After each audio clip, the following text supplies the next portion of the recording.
À partir de l'élo, Batubadaï. Donc à partir du jour où tu vas annoncer l'album, 6 décembre, vous aurez droit à l'album Ebimi Mopiko. Bogola Nathan, on a vu si Denzemo.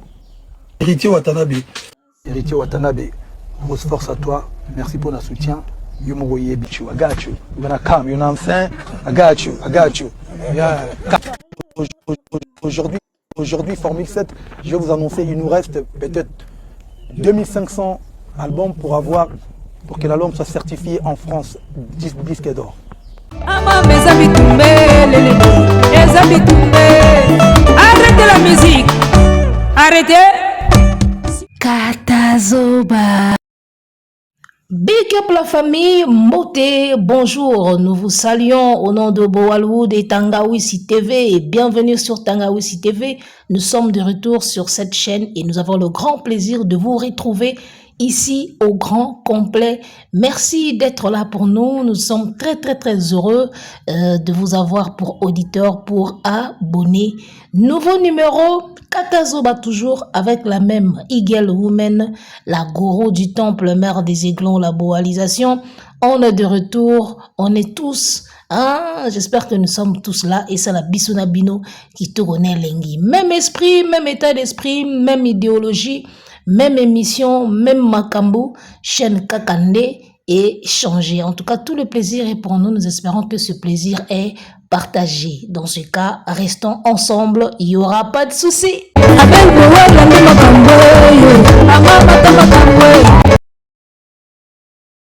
Kinshasa, na yebite, soki. Bozoyeba onga na zoyeba, bozomona onga na zomona, to bozoyoka onga na zoyoka, enga ye, et mama ye. Qui te connaît l'engi, nous sommes de retour à tous nos très chers abonnés de Boalwood TV, de Tangawisi TV, et nous sommes toujours le vôtre, et Lokomoko échangé Zate. Nous signalons tout simplement que nous voulons aussi réveiller cette chaîne Tangawisi, chaîne Nabiso Oyo, Batamitema Mabe, Batamitema Likundu, Badongolo Miso, Balingaka Boma, Sikoto la Moussa chaîne Oyo Tangawisi TV, Yangono Moni, to déplacer Kaka Katazoba, to Yenango na Tangawisi TV, mais en tout cas restez focus, restez branchés, parce que toutes les deux chaînes, Isaka et Abiso, et qu'on a opérationnel, même si momentanément, tout supprimer dans nos émissions na Boalwood TV, pour te payer sa force na Tangawisi, Tangawisi peut qu'on soit force, et après, on va combiner avec les deux chaînes. Mais de temps en temps, on va combiner PKK, na ba chaîne wana nyoso mibale. Donc, ba abonné na biso, o bolingaka makambu to salaka awa na internet, bozala kaka, veille sur les deux chaînes, Boalwood TV, Tangawisi TV, bozala toujours connecté dans les deux chaînes parce que ça ka biso. Na ki di ba pe boko mona to boaki pelo mona Boalwood, na ki di ba to boaki bor mona Tangawisi. Donc bozala ga ozagepo nyoso ga makambu. Alors, en tout cas, on a plaisir, il y a trop. Na pesimbo tenavi nanga anto mutiala na moni à côté déjà na Tangawisi TV, na moni maman na biso Pamela Ndelembwaki à côté pe déjà na Tangawisi TV, na mona ki Monica Vapendo Kana, yepé déjà katisi déjà likolo kota Tangawisi TV. Et na bande webele en tout cas merci d'être là. Tant on a pesika à communiquer na sentir que batu balonge Boalwood mbamo bakati na Tangawisi TV c'est que ba na temps. Qui te connaît l'engi, on a pena ya biso, pena bana parler pena. Alors nous signalons que nous sommes toujours avec Papou, nous sommes toujours avec Aigle, nous sommes toujours avec Fali Poupa, nous sommes toujours de son côté, même si tozongi na Tangawisi, en tout cas tozaka Katazoba, tozaka côté à Aigle, en route pour le Stade de France, et Lokomoko échangé te, toyeka puto la Moussa Tangawisi TV. Alors les Warriors Family, j'ai vraiment besoin de votre force. Tout ça la gande, bo salarango, tout ça la grande bossala. J'ai vraiment besoin de votre force pour cette chaîne Tangawisi TV et Lamuka et ça la biso qui te connaît. Je sais que je peux compter sur vous parce que ma warrior Boza Bato on peut compter sur vous. Fali a compté sur vous et les lois a commis ou a commis. Voyez donc je peux compter sur vous pour Tangawisi TV et Mata mais tout est capé Boalwood te. Botala ga ndenge Jésus kende bozwa ka je Kande to banduki nango bino bozwa kaje donc voilà nyoso zaka kapuna ko sepelisa biso na bino elongo. Alors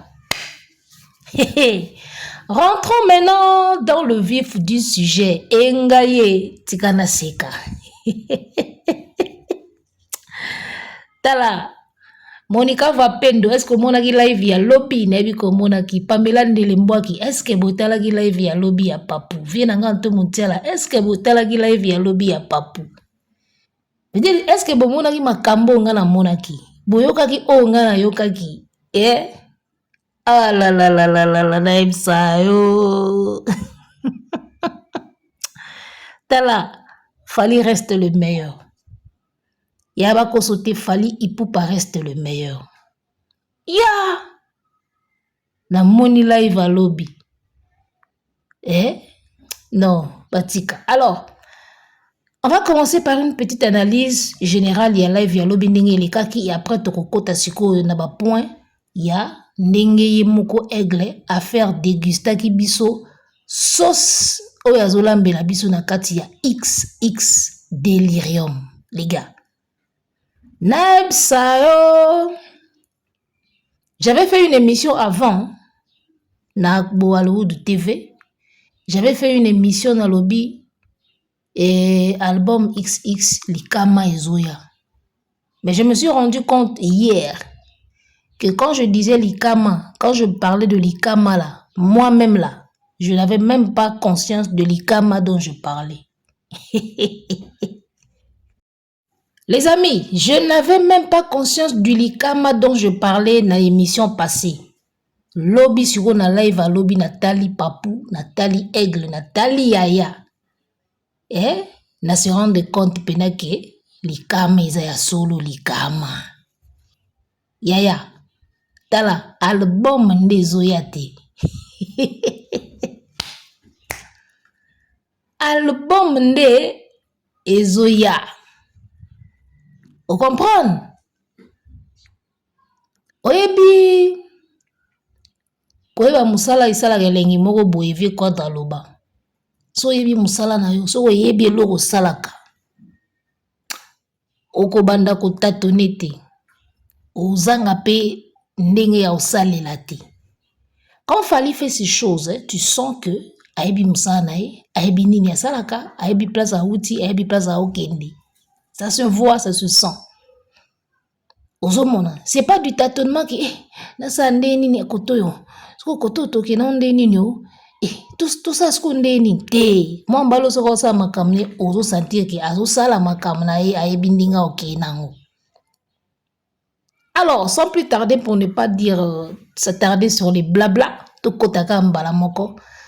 Fali Ipupa qui nous ouvre un live, qui nous promet de faire un live hier, mardi 10 février 2026, vers 20h. C'était ça le communiqué donné. Ok? Alors, Natala qui communiquait, lobby Nakatsa qui est, je suis à Kinshasa déjà, pour signaler à tous nos abonnés, je suis à Kinshasa. Et voilà, je suis à Kinshasa. J'ai traversé hier, mardi 10, jour où il fallait aussi la live, ni na Katsaki na ba 10h. Déjà le 9, lundi, la mona a déjà communiqué que Papou a Oloba. Mardi, na Katsi na kin lobby 10h, le temps de s'installer, na luka boye. Parce que na oumela wa ndambo, il fallait vraiment na bonga ma bien na luka ma kam. Tant on a commis à s'installer tout. Lundi, je n'avais pas fait d'émission.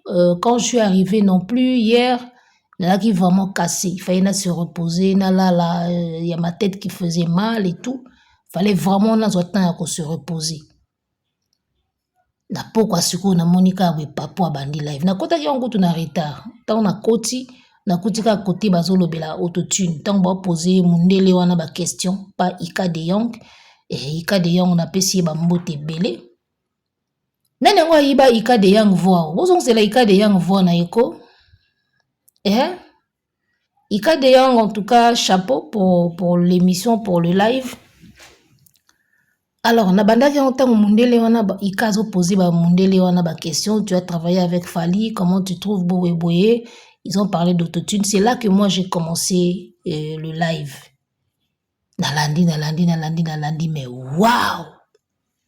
Les gars, lorsque Fali promet qu'il va parler, il va s'exprimer dans le live, et comme on le voit discours à Mobutu, nde to bando zelango na kala ba mère bazo zelango na kala na ba père Mobutu akoloba lelo Mobutu akopesa meeting oyeba meeting ebeba président penda oloba boye bato baokipe na bango te na kala ezaki Mobutu so alobi Mobutu akopesa meeting o bakoko baza obenga meeting na anglais bakoko baza obenga meeting Mobutu akopesa meeting yo fo mona ndenge bato bakozela ngo do falisi wa koma bongolo wa meeting ya Mobutu ya époque ya kala le meeting meeting ça dit rencontre meet to meet you meeting rencontre bitiko bakoko bazo benga ngo meeting Mobutu akopesa meeting do falisi ka kopesa meeting na ba live bato en tout cas bazaka après lobby férié moko aki na live ao tapoter pe ba mama boende férié ko atala fali avandi pena zo tala zo kanga ba mo na ebisa ba mo ebimi na live bo mona mo mbale na ko utiliser ngo na ba émission ezoya aga slogan we I got you azuango I got you on veut comprendre la chose sabino au monde arabe terme tout au aigle bimisi na live wa et comme na côté ba voisin surtout terme au aigle libiso delirium batuni delirium ezani de bien on dit na tout on va partir au toyo kango Voyez-moi sur parole.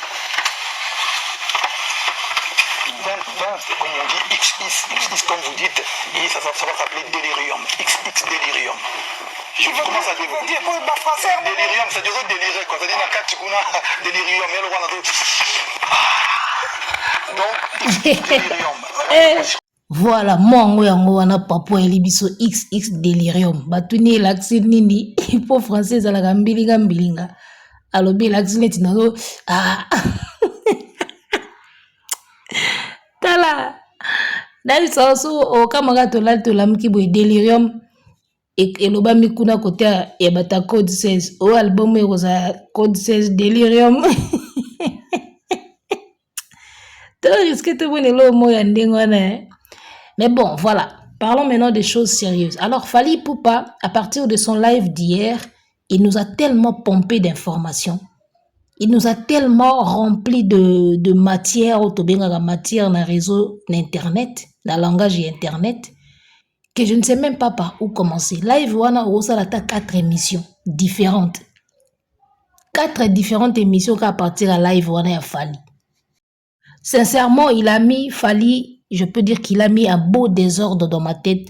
Donc, tu dans ça l'émission où il a batté et tout qui n'a pas nini. Awa tout le nini et puis mon sous après tout le nini. L'émission prochaine tout le nini. Et ça tellement moussounia nzoko. Live à l'obi donc to katango teni. To bando ki nango partie par partie et pour Fally talaga Fally a moneni information belé makambo belé et photo kabolango ka bon. Alors lelo Tokolobela nini parce que tu as au moins 4 émissions photo salara pour na live. Lelo tokolobela kaka ba extrait ya banzembu oyo artiste a dévoilé na album. Et na tokolobela ka wana et puis na kochapeka ba commentaire par rapport à moi makambo oyo eleki na live et puis na autotune. Lelo tokolobela banzembu, tokolobela na autotune parce que tout le monde qui a des fois expliqué qui yango bien. Place mon pena vanda qui pena zo expliquer en bien. Alors, commençons par Banzembo. Tokocha extrait, Toyoki appranga na ye na pakoli couleur. Fally alobi nini? Fally alobi à partir ya lelo batu badai. N'importe so mo comprendre que le roi alobi ki à partir ya lelo batu badai. Toko bimisa album. Et puis, quand tu bois banzembo mibale misatu et ainsi de suite. C'est-à-dire, il y a déjà qui tunga oyo na dévoilé parce que là, il fallait à la lobi na live. A fongoli ka mufiniku, toyo ka mo tunga ya bloko a olamba. Et a tenga msika mufiniku muke mo milingi bimi. Tunga wani yango lobi à partir ya lelo. Batu badai, c'est-à-dire nenge kaka alaksi biso biloko ezoya. Ebele ba okiole. Ngana bijo moko ozonga studio aki baksa ba réglage akende tshaba biloko bata code 16 ba ozonga studio yaya Bala déjà en mode enregistrement. Et pour tout le monde qui côté qu'on a payé au bana studio. Biloko fallait à dévoiler biso lobby au izana 4 album. D'abord mon coup de cœur. Mon coup de cœur. Boye biso ki izani. Tala yango, botala, boyokango. Est-ce que kotela mama machine nzoto Kala ndenge ngana komaka zoba zoba Foto feki ngana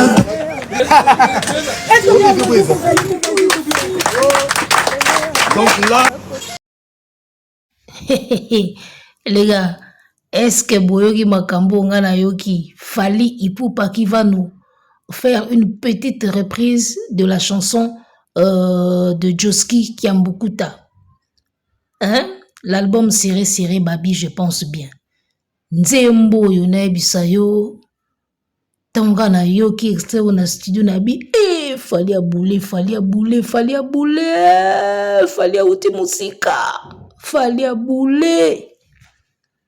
Les gars. Mama. Webi. N'a aucun plaisir, mais en même temps, je me suis dit, fallait pas Aigla dévoiler surprise. Ah, il fallait bomber la biso en okaka. Toyok tozo ngamba mon album kabwenda. Mais bon, il s'allipera bien parce que il tient biso sko mungu na munoko. Mungu sko déjà côté na munoko to mozela yaya. J'ai kiffé l'idée, j'ai kiffé la reprise au studio na nukaka. Tala. Et bien, Mindele Balobaka, ça c'est les histoires que les moins de 20 ans ne peuvent pas connaître. Les gars, si tu n'as pas vécu l'époque là, tu peux pas comprendre. Tu vois?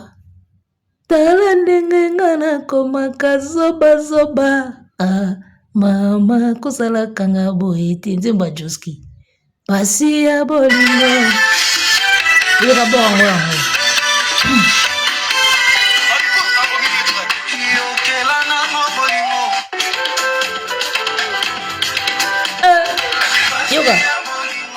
Ezala kande somba moto soki olingi ya olingi nde souffrance okokoma kizangi okomi sambwisa mama kosala kanga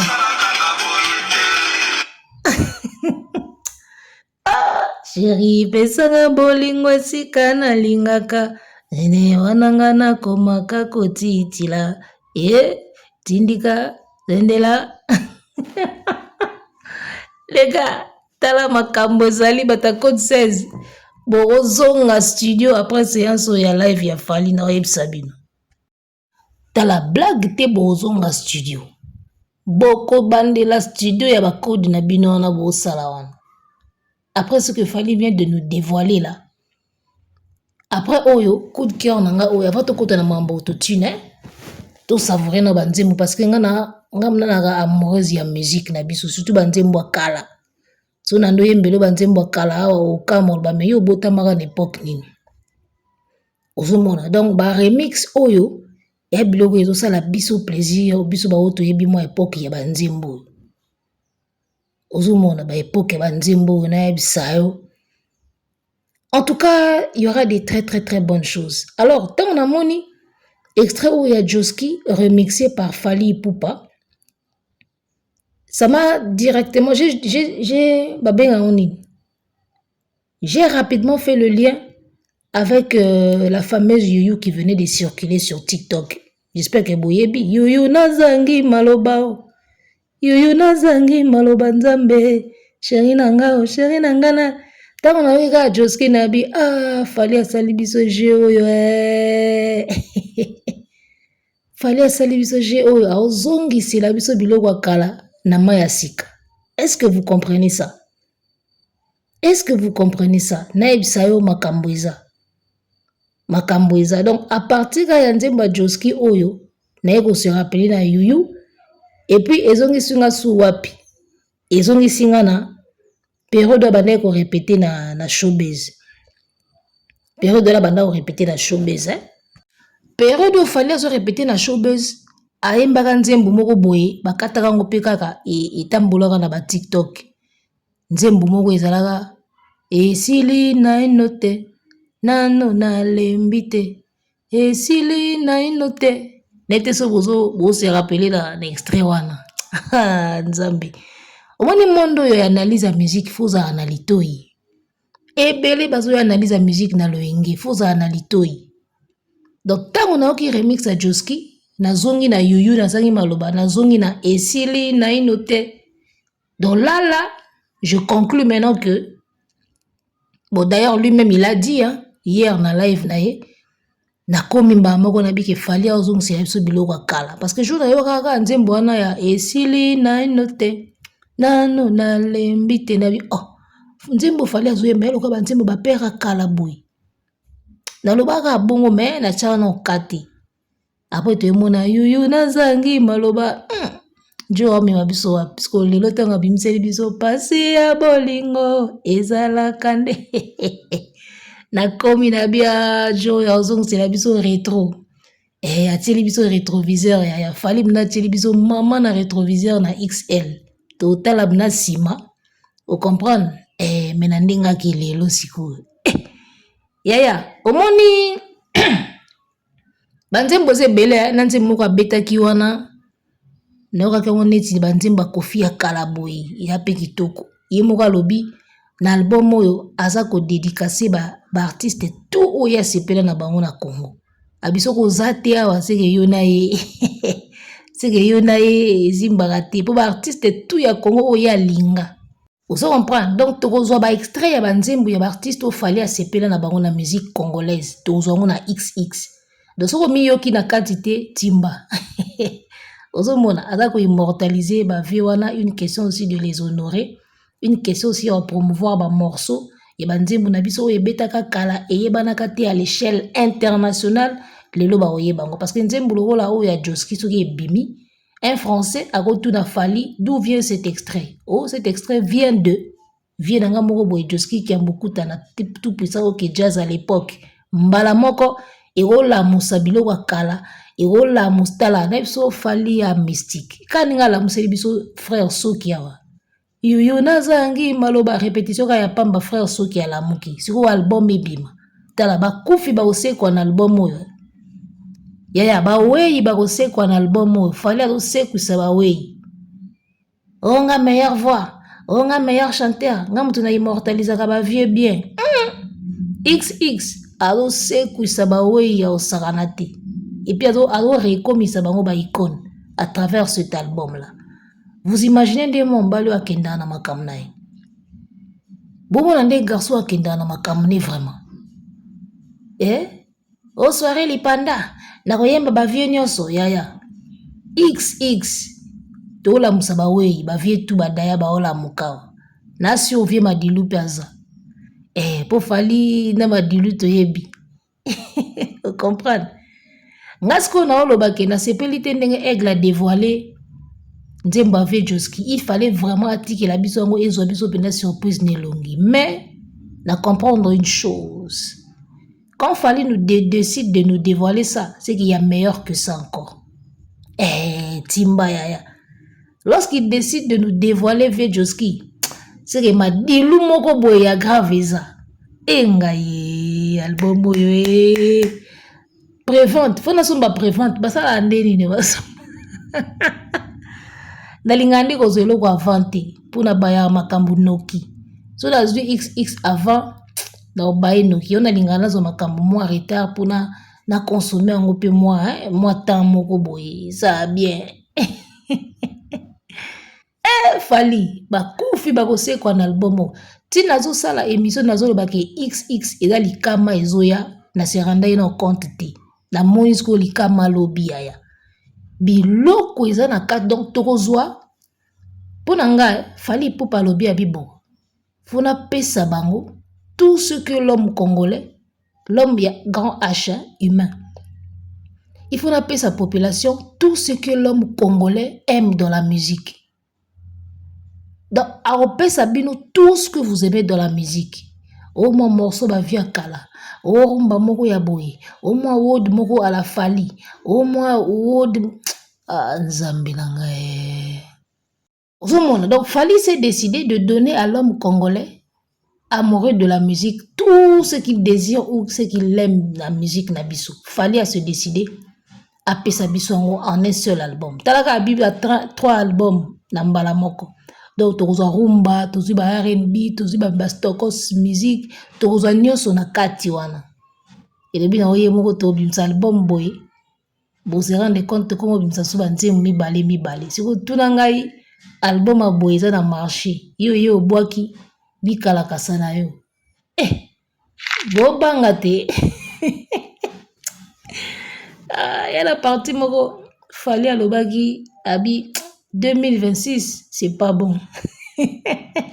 Alors matumboli et moi na mongo abi 2026 c'est pas bon. Abi aniwane za nimoko ikola lisa mutu na mabibi. Bozi na Stade de France. Ayeli bino XX likolo aniki bino. Les gars. Et le bino oyemoko 2026 c'est pas bon yaya. Sans blague 2026 c'est pas bon. Biloko nga na yokia. Yana nzembo moko.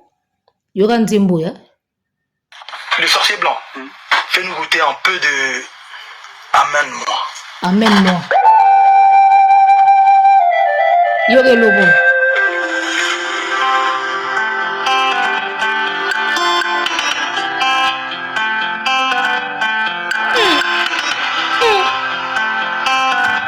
Ed Maloui, Taylor, Énergie.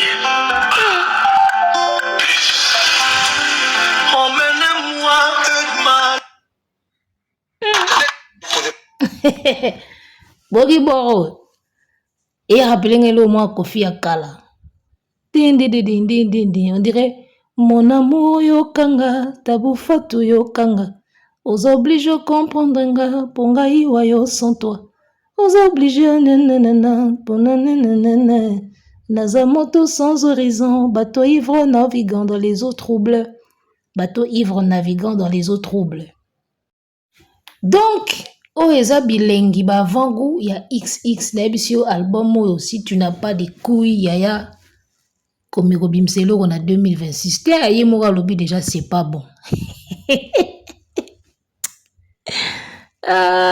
Azon seli biso sunzemba koma wana pesa na kata XX na ebsao tala. C'est pas bon. C'est que yoka parti mourir boma inga ouais. Yoka parti oya. Chaînette a posé problème. Bah il faut la chaînette yo, il faut poser problème. OK. Donc après le Stade de France, il y a beaucoup de surprises qui vont arriver. Non, il y a beaucoup de côté Kokota Karna Mabanga. Et là le bominga la live yango ça dit chaînette ils ont frotté micro hein et ça la moi ba bruit. Ba bisi alongo la chaînette. Ko alongo li chaînette. Abila tsango to côté carnet mabanga. Siko navandi na bi fali alongo li chaînette ya cher. Au mona na peta mususu boy 100,000. Alongo li chaînette ya cher a déposé ngo quelque part et bungati. Yaya, omweka ninga alongo li chaînette wana ya cher wana a déposé ngo na mesa et bungati ti ba obima na studio wana et bungati. Siko na boule siko mwana bova azala na studio alongo la chaînette ya cher atie mupanzi tala bosa entourage na bato bien bosa na bato bien na entourage pour fallait alongo li chaînette sans inquiétude atie pembeni ebiki muta ozwa zati mwana bova soko alongo li ka chaînette atie pembeni yaya e koma bena ingénieur kanga studio muta obima ate so chaînette emonani te. Bede lo wanati elo bungi kanga porte mutaro bima te fo chaînette ane bima kuna eleka abongo ti kuna bene eleka abongo tala bosa entourage na bata bien po baartiste biso bakolongo la chaînette cher boite ati à l'aise ati pembe aza à l'aise rien elimwa baokanga bele bando fuye mututu ava bima oka kota na kata ketch. Oh my God. Alors, voilà. En tout cas, mesdames et messieurs, Oiza Moussounia Nzoko, Elia Marana Mokolo Mokote, Torosala ba étape, ba partie par partie, parce que là, il y a beaucoup d'informations beaucoup de choses qui ont été dites. Donc, tout ça, la ndambu. Alors, pour Lelo, je voulais parler de Banzembo, Bayoki Sibiso, extrait wana. Et puis, dans le autotune, même minute. Et comme déjà na minute, na timing, na biso to lingaka. Donc, autotune, on va en parler. Na deuxième numéro, na makambu ya Héritier Watanabe, to lobelango na deuxième numéro. Donc, awa, to qui fait ka Banzembo. Ndenge kaka ba faire goûter biso Banzembo boy. Alors, merci na batutu balandi biso, merci na batutu oyo baye na Tangawisi awa. To Panza Sango, les amis, aidez-nous à faire monter cette chaîne. To Panza Sango, bato batikali na Boalwood, baya ko rejoindre biso awa. To Matisa Tangawisi TV, parce que c'est une chaîne oyo, na moneli pasi na roti kango, et là la ka boité, malgré ba dongolo miso, balingi ba boma déjà chaîne ango kutu. Donc, aidez-moi vraiment, s'il vous plaît, la Warrior Family, aidez-moi, ya Matisa chaîne au Tangawisi, et vous ne serez pas déçus. Nous sommes toujours avec Papou. Katazoba, c'est toujours la même émission, c'est toujours Boalwood Production, mais nous diffusons seulement sur Tangawisi.